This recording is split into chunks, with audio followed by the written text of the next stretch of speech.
Maya wiped the sweat from her forehead and stared at the scanner display. The green dots on the screen showed nothing but space junk and broken metal. She had been working the outer rim salvage routes for 3 years now, and most days were like this. Empty. Boring.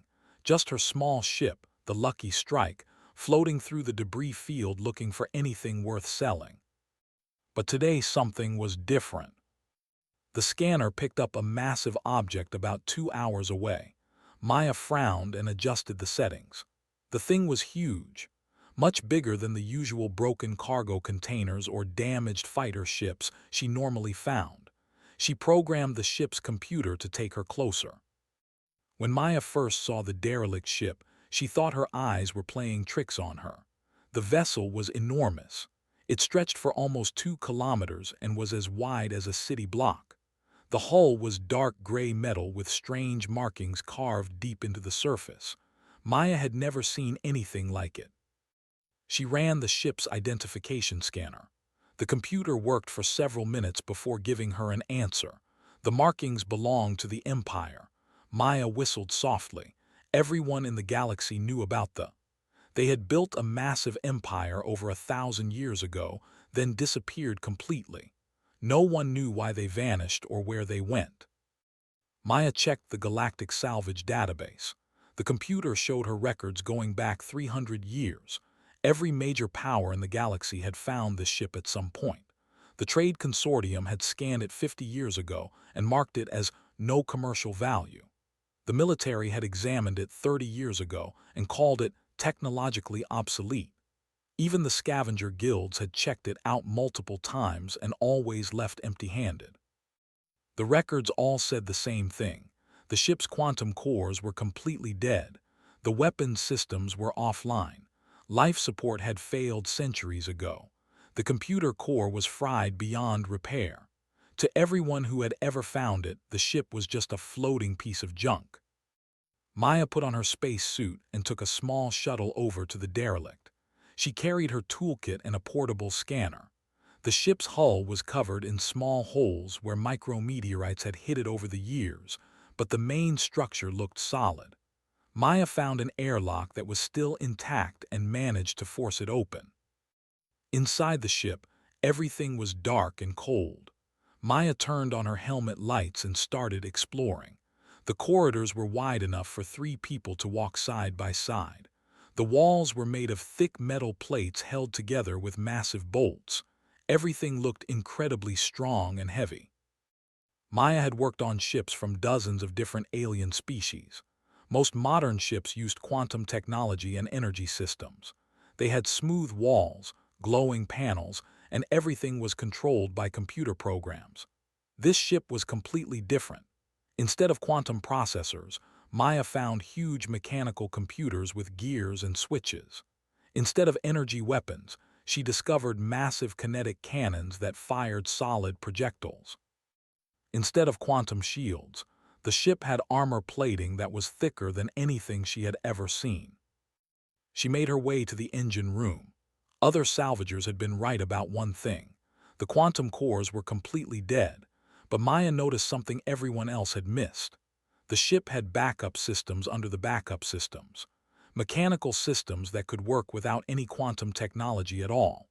Huge pistons, hydraulic pumps, and gear networks that looked like they could run a ship even if every piece of advanced technology failed. Maya spent 6 hours exploring the ship. She took detailed notes and hundreds of pictures. When she finally returned to her own ship, she sat in her pilot's chair and stared at the data. Everyone else saw a dead ship that was too primitive to bother with, but Maya saw something different. She saw a ship that was built to survive anything. The next morning, Maya filed a salvage claim with the galactic authorities. The process was simple since no one else wanted the ship. The official who processed her paperwork seemed confused. "You sure you want to claim that old hulk?" he asked.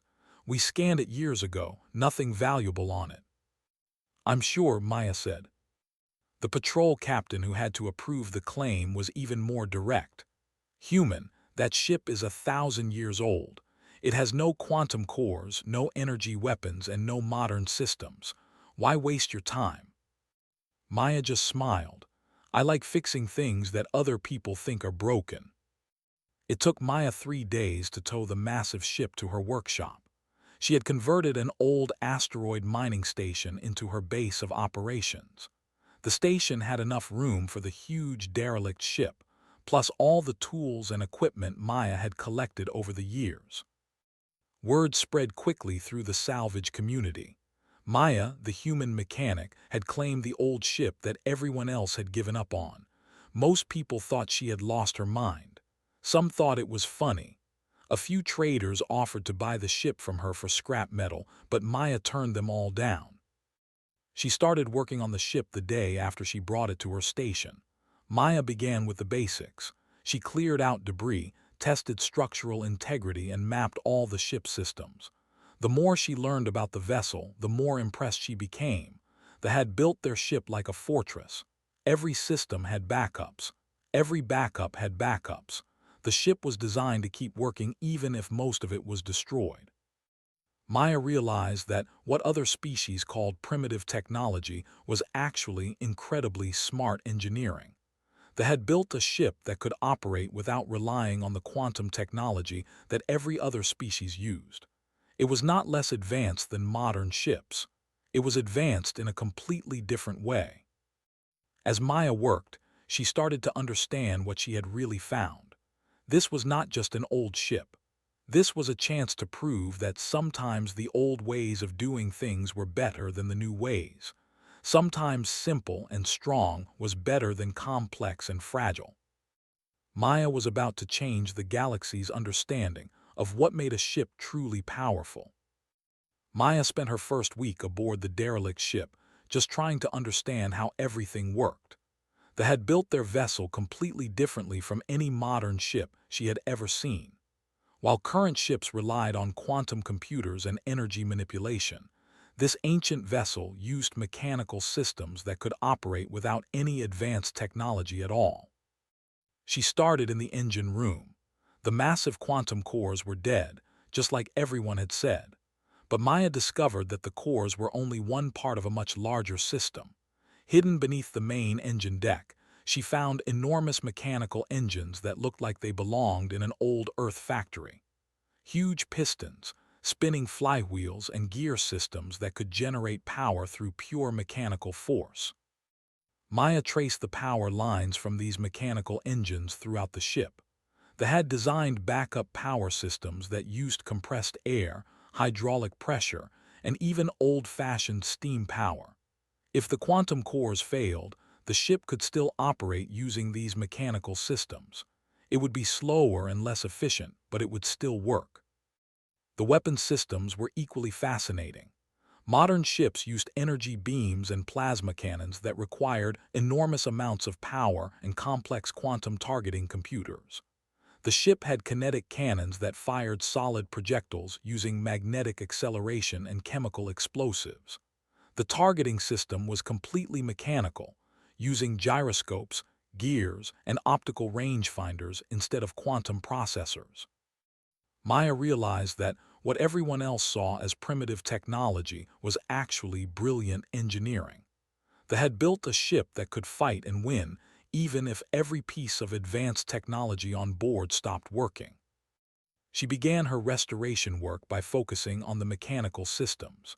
Maya had grown up on Earth working in her father's garage, fixing old cars and trucks that used internal combustion engines and mechanical transmissions. The skills she had learned as a child were exactly what she needed now. Maya started with the hydraulic systems. She drained the old fluid, which had turned into thick sludge over the centuries, and replaced all the seals and gaskets. She rebuilt the hydraulic pumps using parts from her workshop and components salvaged from other ships. They had used different materials and technologies, but the basic principles were the same as any hydraulic system. The compressed air systems were next. Maya found that most of the air tanks were still intact, but the compressors needed complete rebuilds. She machined new parts using her workshop tools and created hybrid components that combined engineering with human mechanical knowledge. Where the original parts had failed, Maya designed replacements that were simpler but more reliable. The most challenging work was in the ship's mechanical computer systems. They had built room-sized computers using gears, switches, and rotating drums instead of electronic circuits. These mechanical computers controlled everything from navigation to life support to weapons targeting. They were incredibly complex, but they were also completely immune to electromagnetic interference and quantum jamming. Maya spent weeks learning how to repair these gear-based computers. She studied the technical manuals that were carved into metal plates throughout the ship. The language was different, but the engineering diagrams were clear enough that Maya could understand how everything worked. When she could not find replacement parts for the mechanical computers, Maya made them herself. She used her workshop's metal fabrication equipment to create new gears, springs, and switches.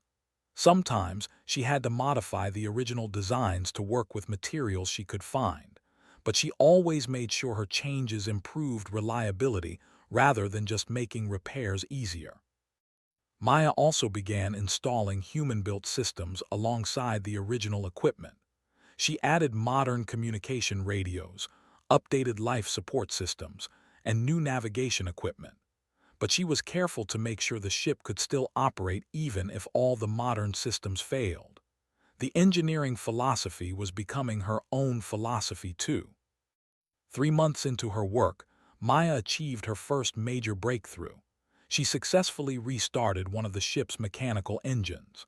The massive pistons began moving slowly, and power flowed through the ship's systems for the first time in centuries. The lights came on in the corridors, and the air recycling system started working.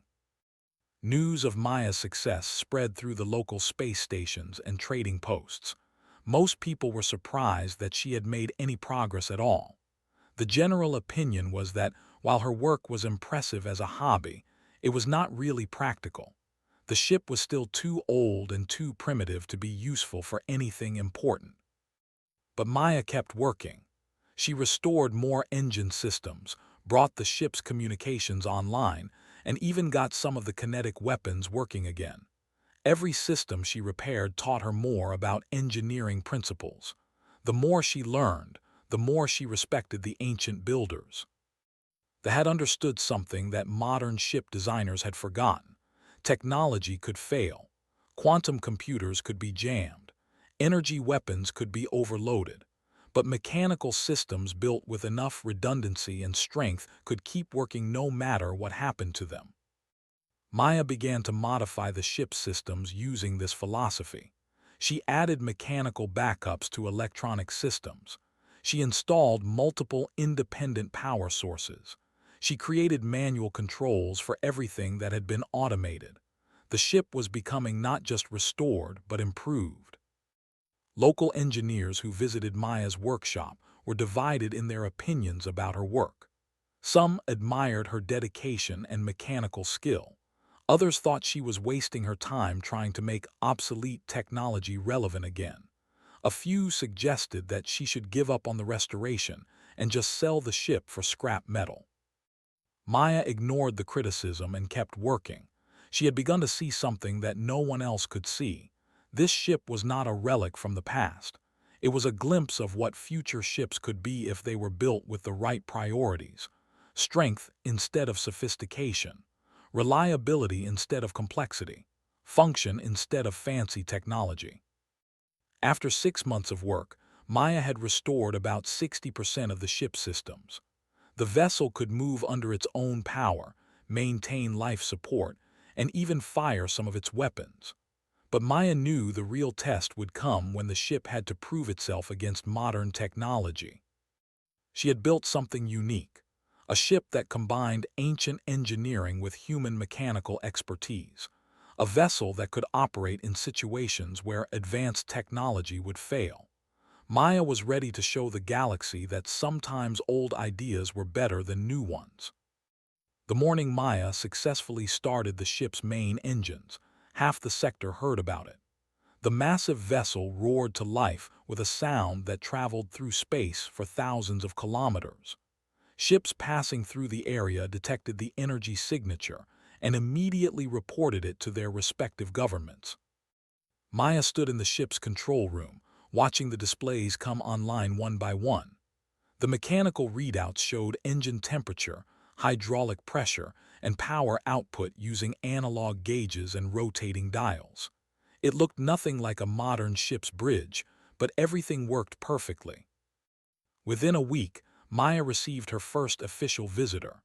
Commander of the Trade Consortium arrived in a sleek diplomatic vessel. He was a tall, blue-skinned alien who wore expensive clothing and spoke in a polite but condescending tone. "Miss," he said as Maya gave him a tour of the restored ship, "what you have accomplished here is quite remarkable for someone working alone. The consortium would like to make you an offer." Maya led him through the engine room, where the massive mechanical systems hummed and clanked with reliable efficiency. "What kind of offer?"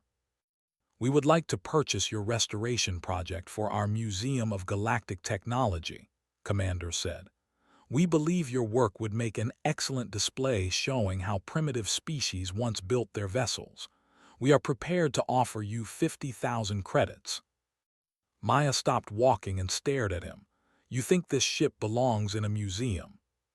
"Well, yes," said, looking confused.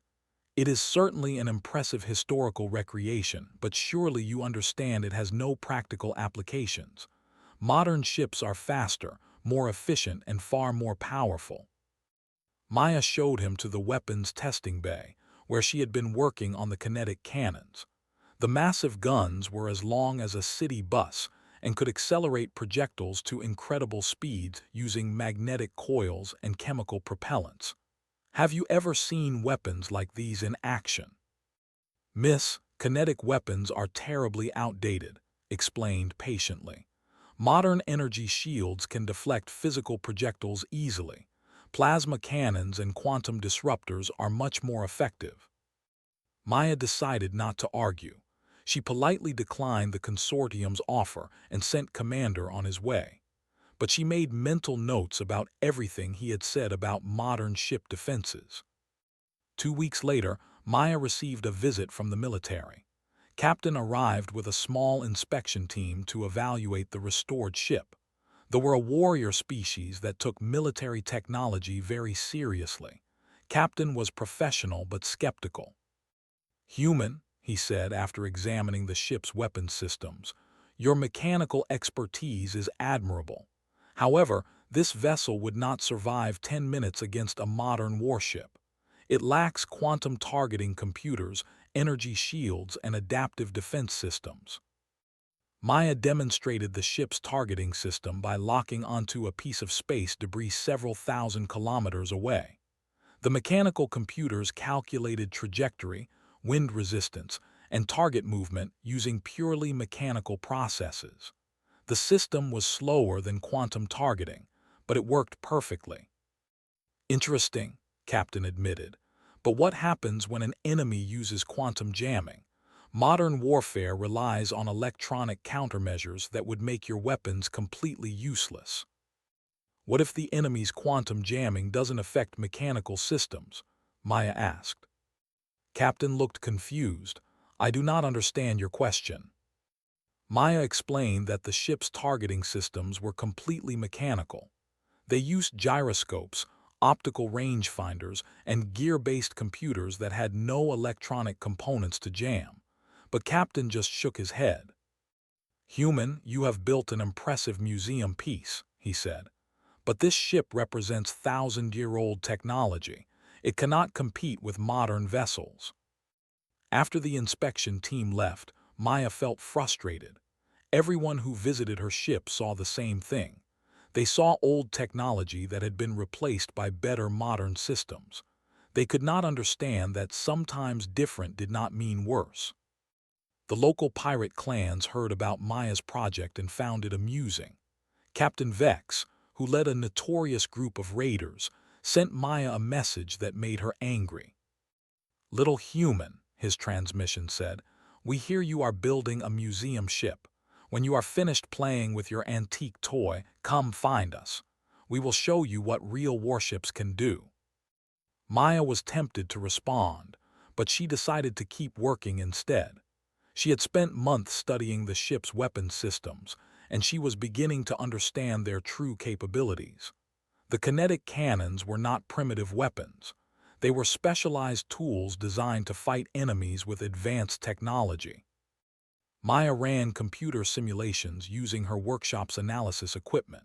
She calculated what would happen when kinetic projectiles moving at significant fractions of light speed hit modern ship hulls. The results were disturbing. Most contemporary vessels were designed to deflect energy weapons and absorb electromagnetic attacks. They were not built to withstand the massive kinetic impact of solid projectiles traveling at relativistic speeds. She also analyzed the ship's armor plating. They had layered different metals in patterns that would absorb and disperse energy weapons very effectively. The armor was not designed to stop kinetic attacks because kinetic weapons were not a threat when they built their ships. Instead, the armor was optimized to protect against the energy weapons that other advanced species used. Maya realized she had stumbled onto something important. The galactic community had evolved its military technology in a specific direction over the past 1,000 years. Ships had become faster, more sophisticated, and more dependent on quantum technology. But they had also become more vulnerable to attacks that did not rely on quantum technology. Maya continued her restoration work, but she also began planning modifications. She improved the kinetic weapons by adding more powerful magnetic accelerators. She enhanced the targeting systems by combining mechanical computers with simple optical sensors that could track targets without using any quantum technology. She reinforced the armor plating using techniques she had learned from human spacecraft engineering. Most importantly, Maya began conducting secret tests of the ship's combat systems. She used asteroids as targets and fired kinetic projectiles at them from various distances. The results exceeded her expectations. The weapons were devastatingly effective, punching through solid rock like it was paper. Maya realized that everyone who had examined her ship was technically correct. By the standards of modern galactic technology, her restored vessel was primitive and outdated. But by the standards of effectiveness in actual combat, her ship might be the most dangerous weapon in the sector. She decided to keep this information to herself until the right moment came to prove it. Maya had learned that sometimes the best way to win an argument was to demonstrate the truth rather than try to explain it. The galaxy thought her ship was a harmless antique. Maya was content to let them keep thinking that until someone gave her a reason to prove them wrong. The first warning came at dawn. Maya was in her workshop welding new armor plates when her communication system erupted with emergency broadcasts. The Crimson Fleet had attacked the mining station, only 6 hours away from Maya's asteroid base. Maya had heard stories about the Crimson Fleet for months. They were the most feared pirate organization in the Outer Rim. Their ships used advanced quantum technology stolen from military research facilities. They had adaptive shielding that could absorb any energy weapon attack. Their quantum jammers could disable most ship computers from thousands of kilometers away. No one had ever successfully fought them and won. The emergency broadcasts painted a terrible picture. 3 patrol ships had responded to the mining station's distress call. All 3 had been destroyed within minutes. The Crimson Fleet had then systematically destroyed the station's defensive platforms and captured over 2,000 miners as slaves. Maya listened to the panicked voices of survivors who had escaped in cargo pods. They described weapons that seemed to bend space itself and defensive shields that made the pirate ships nearly invincible. The military was mobilizing a full battle fleet, but it would take 3 days to reach the area. Maya stood in her workshop and looked at her restored ship through the window. She had spent 14 months bringing the ancient vessel back to life. She had named it the Persistence after her father's old pickup truck. Everyone who had seen the ship told her it was obsolete and useless. Maya had begun to wonder if they were right. But as she listened to more reports from the mining station attack, Maya realized that this might be exactly the situation her ship was designed for. The Crimson Fleet relied on quantum technology and energy weapons. The Persistence was built to fight enemies who used exactly those kinds of systems. Maya made her decision quickly. She sealed her workshop, activated the station's automated defenses, and boarded the Persistence. The ship's mechanical systems came online smoothly. Maya had spent so many hours working on the vessel that she knew every gauge, switch, and control by heart. The Persistence was not a fast ship by modern standards, but it could maintain high speed for long periods without stress. Maya plotted a course toward the mining station and pushed the engines to maximum power. The massive vessel accelerated with a deep rumble that she could feel through the deck plates. As Maya traveled toward the battle zone, she monitored military communications. The military was trying to organize a response, but their ships could not get close enough to engage the Crimson Fleet effectively. The pirate ships' quantum jammers disrupted targeting systems, and their adaptive shields absorbed every energy weapon attack. Captain, the same officer who had inspected Maya's ship, was leading a squadron of fast attack vessels in hit-and-run strikes against the pirates. His frustrated voice came over the radio as Maya listened. "All units fall back to safe distance," ordered. "Their defensive systems are adapting to our weapons faster than we can adjust our attack patterns. We cannot penetrate their shields." Maya activated her ship's communication system. "Squadron leader, this is Maya aboard the Persistence. I am approaching your position." There was a long pause before responded. "Human, you should not be here. This is a military engagement zone. Return to your station immediately." "I can help," Maya said. "My ship is designed to fight enemies with quantum technology." "Miss, please be reasonable." His voice was strained. "You have restored an impressive historical vessel, but this is not a museum exhibition.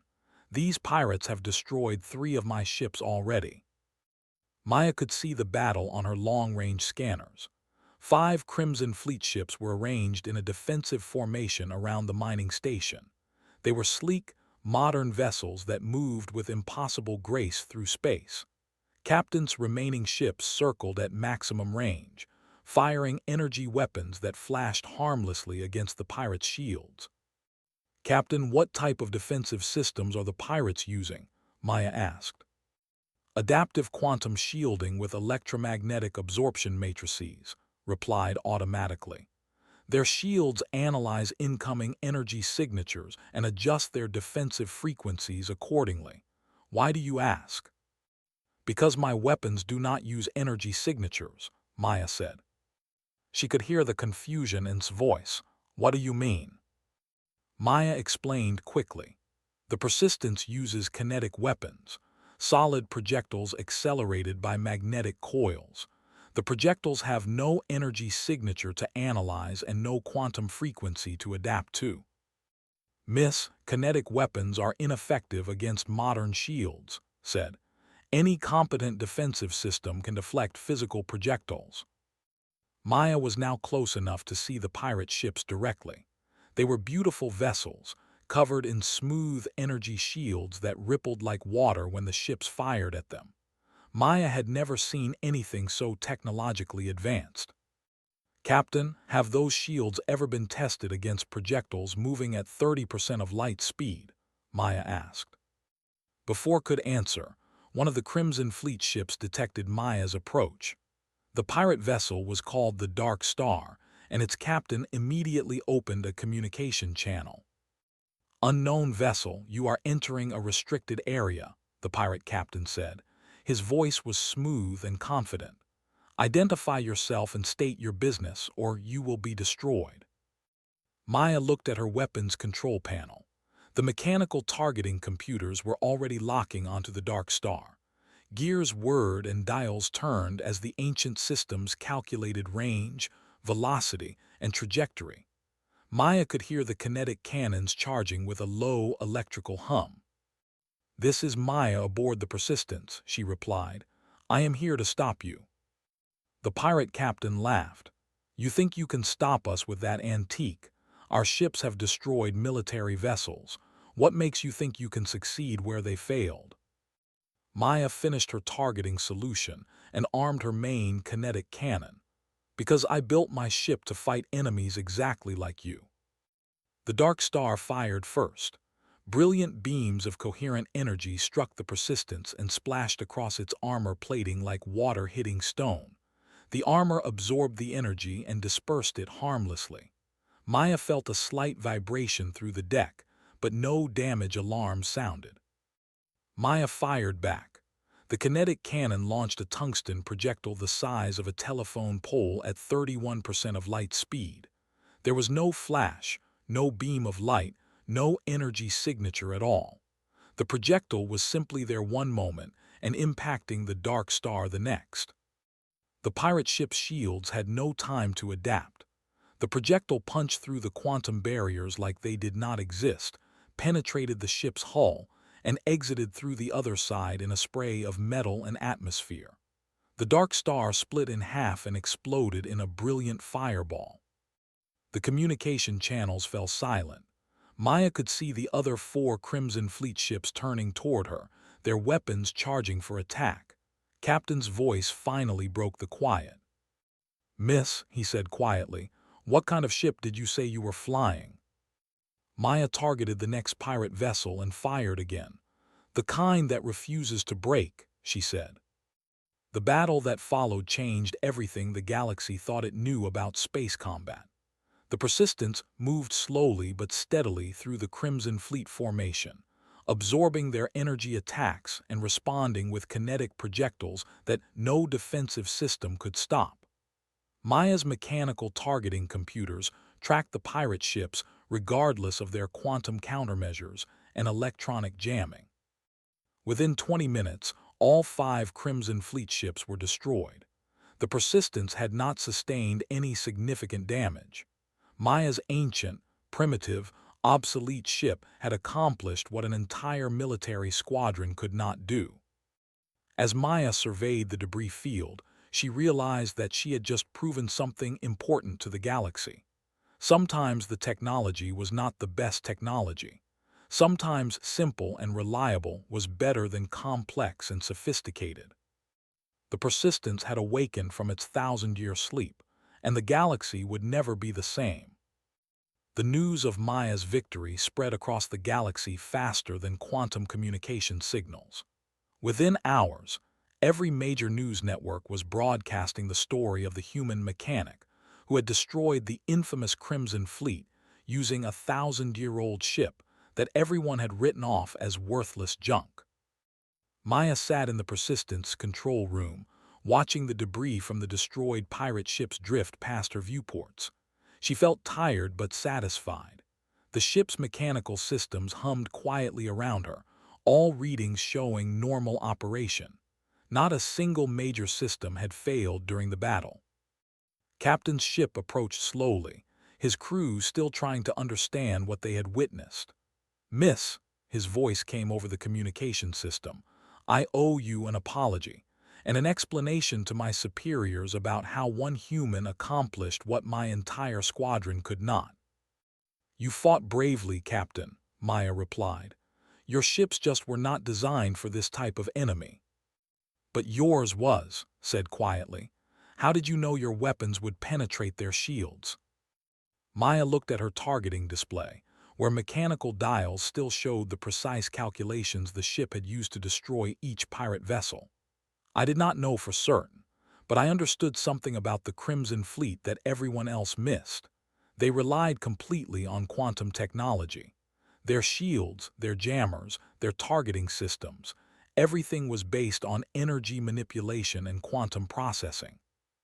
"And your ship operates without quantum technology," said, understanding finally dawning in his voice. "Exactly. They built this ship to fight enemies who used the same advanced technology that the Crimson Fleet used. They designed weapons and defenses that did not depend on quantum systems, so they could not be countered by quantum countermeasures." Over the following days, Maya found herself at the center of a galactic phenomenon. Military analysts from every major power requested detailed information about her ship's capabilities. Scientists wanted to study the engineering principles she had uncovered. Weapons manufacturers offered enormous sums for the rights to her kinetic cannon designs. Commander of the Trade Consortium sent Maya another message, very different from his first offer. Miss, the consortium would like to revise our previous proposal. We are now prepared to offer you 5 million credits for your ship, along with a research contract worth an additional 10 million credits. Maya politely declined. She was beginning to understand that her ship was worth far more than money. The military wanted to hire Maya as a special consultant. General, the highest-ranking officer in the sector, arrived at Maya's asteroid base with a small fleet of ships and a team of engineers. "Human," General said as he toured the Persistence, "we would like to offer you a commission as a special warfare advisor. Your understanding of mechanical combat systems could revolutionize military tactics." "I appreciate the offer," Maya said, "but I am not interested in joining any military organization." "Then perhaps you would consider a defense contract," General suggested. "We would like to commission you to build similar ships for the military. Name your price." Maya thought about the offer carefully. "General, I could build more ships like this one, but they would not be as effective as you think." General looked confused. "Why not? You have proven that kinetic weapons can penetrate modern defenses." "Because now everyone knows about kinetic weapons," Maya explained. "The Crimson Fleet was vulnerable because they had optimized their defenses against energy weapons. But once military designers start building ships that can defend against kinetic attacks, these weapons will become less effective." Maya was right. Within weeks of her victory, every major military contractor was working on defensive systems designed to stop kinetic projectiles. New armor designs, deflector shields, and point defense systems began appearing in military journals and trade publications. But Maya had anticipated this development. While military designers focused on defending against kinetic weapons, Maya was already working on her next innovation. She had begun studying other aspects of engineering that the galaxy had forgotten. The most interesting discovery was the approach to stealth technology. Modern ships achieved stealth by using quantum field manipulation to hide their energy signatures.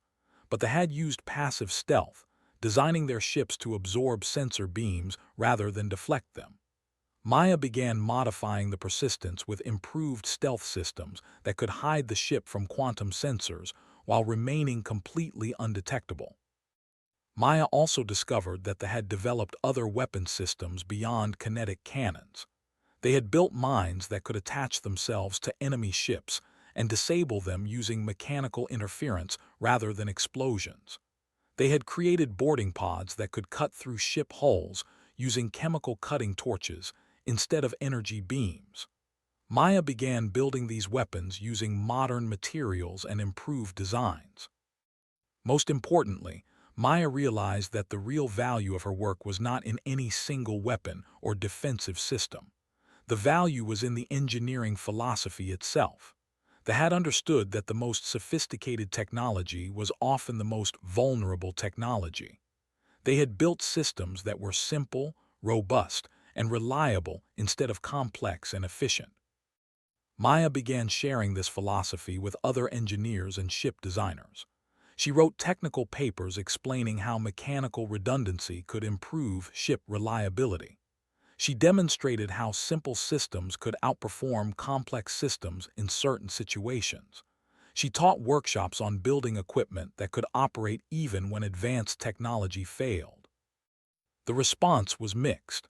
Some engineers embraced Maya's ideas and began incorporating mechanical backup systems into their designs. Others dismissed her work as a step backward from technological progress. A few accused her of trying to hold back scientific advancement. But Maya's influence continued to grow as more ships built using her principles proved their effectiveness in combat. Pirates and raiders who had relied on quantum jamming and electronic warfare found themselves vulnerable to ships equipped with mechanical backup systems. Military forces that had been defeated by technologically superior enemies began winning battles using simple, reliable equipment. Maya established a research foundation dedicated to studying robust engineering principles.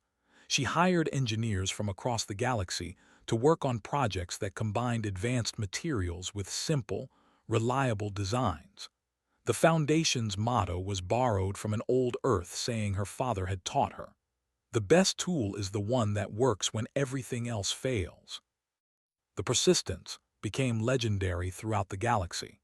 Maya used the ship to patrol trade routes and protect merchant vessels from pirates. Every criminal organization in the sector knew to avoid the human mechanic and her ancient warship. The ship that everyone had once dismissed as worthless junk had become the most feared vessel in known space. Maya often sat in the Persistence control room during long space flights, listening to the steady rhythm of the mechanical systems and watching the star patterns through the viewports. She thought about the engineers who had built this ship 1,000 years ago. They had understood something important about technology and survival that the modern galaxy had forgotten. Sometimes the simplest solution was the best solution. Sometimes old ideas were better than new ideas. Sometimes the key to building something truly powerful was to focus on making it impossible to break rather than trying to make it as sophisticated as possible.